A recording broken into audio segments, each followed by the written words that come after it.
जो नक्सलियों का जब वर्चस्व था, यानी वो जो पीक टाइम था, उस समय वीडियो सीओ घूस नहीं लेते थे। तो मैं उनको इस कथन के माध्यम से ये कहना चाहता था कि एक नक्सली से वीडियो सीओ डरते थे, लेकिन सरकार और सिस्टम से नहीं डर रहे। मैडम एक मिनट का समय आप बाधित कर रही हैं। चलिए, क्यों बाधित करेंगी? क्यों बाधित करेंगी? आप मंत्री हैं, आपको बीच में रोकने का अधिकार नहीं है मंत्री मैडम। जल जमीन जंगल आदिवासियों का, और 70 में 50 से ज्यादा आदिवासी नक्सली क्यों? किन कारणों से एक भोला भाला आदिवासी नक्सली गतिविधियों की ओर अग्रसर हुआ? उन कारणों को जांचिए। इसमें ये होता है कि सरकार से और कानून व्यवस्था से कोई इकबाल नहीं रहा है और लोग जो है नक्सली पर ज्यादा विश्वास करते हैं। मैं यहाँ, ये बहुत पुराना उदाहरण है, ये 20 साल पुराना उदाहरण मैं दे रहा था, लेकिन बीच में मंत्री मैडम टोक दी और अध्यक्ष महोदय चूंकि वो सरकार की मंत्री हैं, थोड़ा सा अध्यक्ष महोदय को भी उनका फेवर करना पड़ा और बोला जयराम जी आज के लिए आपका समय इतना ही है। मैं उस बात को यहाँ पूरा करना चाहता हूँ, चूंकि देखिए आज आप विपक्ष के किसी भी विधायक का जो स्टेटमेंट आप देखेंगे सदन में, चाहे बालू को लेकर हो या अबू आवास को लेकर हो, तो उसमें कहीं ना कहीं करप्शन को सामने ला के रखते हैं। तो मैंने वही कहा कि अध्यक्ष महोदय, मैं आता हूँ पारसनाथ की तराई से और 1990-95 का दशक था। मैंने एक पेपर का 18 साल पुराना कोट भी हम लेकर आए थे कि उस समय क्या था कि गांव वाले लोग कहते थे कि जो नक्सलियों का जब वर्चस्व था, यानी वो जो पीक टाइम था, उस समय वीडियो सीओ घूस नहीं लेते थे। तो मैं उनको इस कथन के माध्यम से ये कहना चाहता था कि एक नक्सली से वीडियो सीओ डरते थे, लेकिन सरकार और सिस्टम से नहीं डर रहे हैं। वो लगातार शिकायतें आ रही हैं घुसखोरी की। और दूसरा इस कथन से हम यह भी कहना चाहते थे कि जब ये राज्य आदिवासियों का है, जंगल आदिवासियों का, पहाड़ आदिवासियों का, मुख्यमंत्री आदिवासी, राष्ट्रपति आदिवासी, और उसी राज्य में जो अभी वर्तमान में गृह विभाग का डाटा है जिसमें 72 या 73 नक्सलियों की सूची है, जिसका राज्यपाल महोदय ने अभिभाषण में जिक्र किया, सदन में एक वरिष्ठ विधायक ने भी उस विषय को जिक्र किया। तो मैंने वही कहा, जब ये राज्य आदिवासियों का, जल जमीन जंगल आदिवासियों का, और 70 में 50 से ज्यादा आदिवासी नक्सली क्यों? किन कारणों से एक भोला भाला आदिवासी नक्सली गतिविधियों की ओर अग्रसर हुआ? उन कारणों को जांचिए, उन कारणों को जानिए। और मैं भी चाहता हूं कि नक्सली संवैधानिक है, वो गलत रास्ते में है, उन्हें उस रास्ते से ना जाने दिया जाए। और मेरे कहने का अर्थ यही था कि हथियारों से नहीं, विचारों से आप रोकें। मैं तो यहां तक कहता हूं कि आज अभी आप अगर नक्सली और पुलिस के मुठभेड़ को देखिएगा, जो मुठभेड़ में शामिल होते हैं पुलिस की तरफ से जो शहादत देते हैं, वो भी कहीं ना कहीं 3rd और 4th ग्रेड की नौकरी करने वाले सिपाही वर्ग के लोग होते हैं। अब जब ज्यादा अध्ययन कीजिएगा तो आपको कभी कभी ऐसा वाक्य सामने आएगा कि नक्सली मुठभेड़ में जो शख्स की जान गई और पुलिस में जो जिसकी शहादत हुई, उन दोनों का आपस में बहुत दूर का कनेक्शन है कि दोनों एक दूसरे से ममेरे फुफेरे भाई लगते हैं। तो मेरा कहना है कि ना उस पहाड़ की जरूरत आम व्यक्ति को है, ना उस पहाड़ की जरूरत पुलिस को है। उस पहाड़ में जो खनिज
सरकार की नहीं सुन रहे हैं। तो ये मेरा तर्क था। लेकिन उससे पहले स्पीकर महोदय ने कहा कि जयराम जी आज आपका समय नहीं है। तो मैंने कहा कि आसन की गरिमा है अध्यक्ष महोदय, आसन का सम्मान है, लेकिन जिस दिन फिर हम खड़ा होंगे इस बात को पूरा पुनः दोहरा के जाएंगे। देखिए, ऐसी स्थिति का कारण यही कि जो भी सरकारी पदाधिकारी हैं उन्हें अपनी जो सैलरी है उसे आत्मसंतुष्टि करनी चाहिए।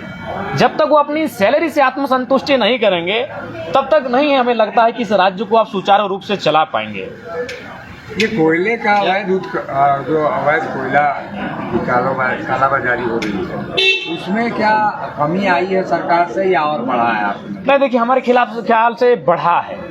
चूंकि देखिए एनडीए की गवर्नमेंट में क्या होता था कि ऐसा नहीं कि कोयला का कार्य नहीं होता था, लेकिन उसमें क्या होता था कि जो टॉप लोग लेवल के नेता होते थे वे लोग करते थे। लेकिन वर्तमान की सरकार में क्या है कि उनके पार्टी के प्रखंड अध्यक्ष भी उस सिंडिकेट में पूरे धड़ल्ले से शामिल है। आप चाहें तो जाके सर्वे कर लें, जो सत्ता पक्ष के पार्टी के प्रखंड अध्यक्ष नेता हैं, आप उनका 5 साल पहले की आर्थिक स्थिति और आज की आर्थिक स्थिति जो है उसका तुलनात्मक अध्ययन करें, आप जमीन और आसमान का अंतर पाएंगे। और उसका कारण एक ही है, कोयले की अवैध तस्करी में संलिप्तता।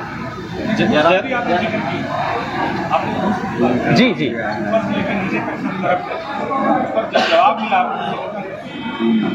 देखिए, जवाब जैसे कि वित्त मंत्री महोदय जवाब दे रहे थे और सदन के एक वरिष्ठ नेता भी हैं, वित्त मंत्री भी हैं और सुलझे हुए इंसान हैं, लेकिन मैं उनके जवाब को उन्हीं के क्षेत्र में ले जाता हूं। वो पलामू क्षेत्र से आते हैं, पलामू प्रमंडल से, और हमें लगता है कल के ही अखबार में मैंने पढ़ा कि एक डीएसपी को बालू जो अवैध तस्करी करते हैं, अवैध कार्य करते हैं, उन्होंने डीएसपी को घायल कर दिया।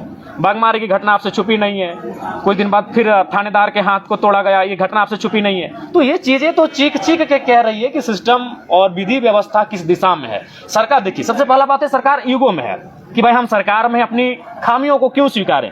मेरा कहना है वही सरकार बेहतर होती है जो अपनी गलतियों को स्वीकारे कि हाँ ये गलतियां हम में हुई हैं। ठीक है, आप सदन में मत स्वीकारिए।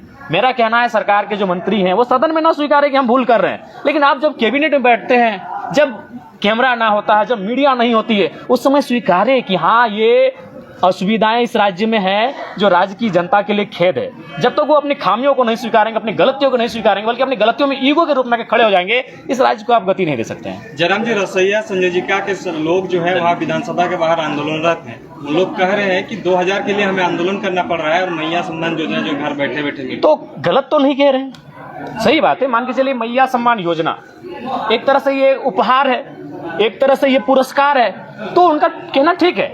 पुरस्कार से तो ज्यादा उनको मिलना चाहिए जो श्रम कर रहे हैं, क्योंकि मैया सम्मान योजना की राशि जिस बहन को जा रही है, मैंने पहले भी तर्क दिया था 45 से ऊपर का, मैं 40-45 के जो ऊपर है उनका मैं समर्थन करता हूं, और बाकी जो लगे उनको स्कॉलरशिप के रूप में मिले, मैं आज भी उस बात पर अड़ी हूं, चाहे मेरा वोट का क्या है मतलब नहीं है, लेकिन उनका भी तर्क सही है कि ये उपहार के रूप में हम इनको 2500 रुपये दे रहे हैं और वो श्रम कर रहे हैं, लगभग 8 घंटे श्रम कर रहे हैं, चाहे वो रसोईया हो, पोषण सखी हो, जल सहिया हो, सेविका हो, सहायिका हो, स्वास्थ्य सहिया हो, वो श्रम कर रही है। तो जाहिर सी बात है, अगर किसी को आप उपहार में, यही चूंकि सरकार का विषय है, सरकार अगर किसी को उपहार में 2500 रुपये देगी तो उसी समय कोई बहन खड़ा होकर कहेगी कि हम 8 घंटे श्रम कर रहे हैं, तो हम कम से कम उससे दोगुना राशि लेने का हकदार रखते हैं। आप उनको दीजिए 2.5। अगर आप मैया सम्मान योजना चूंकि अपने सरकार बना लिए, वो आपका मुख्य एजेंडा था चुनाव जीतने का, तो चूंकि अगर आप मैया को 2500 रुपये देते हैं, तो जो लोग श्रम कर रही हैं, चाहे वो कोई रहे, आंगनबाड़ी की रहे, जल सहिया रहे, स्वास्थ्य रहे, पोषण सखी रही, रसोईया रहे,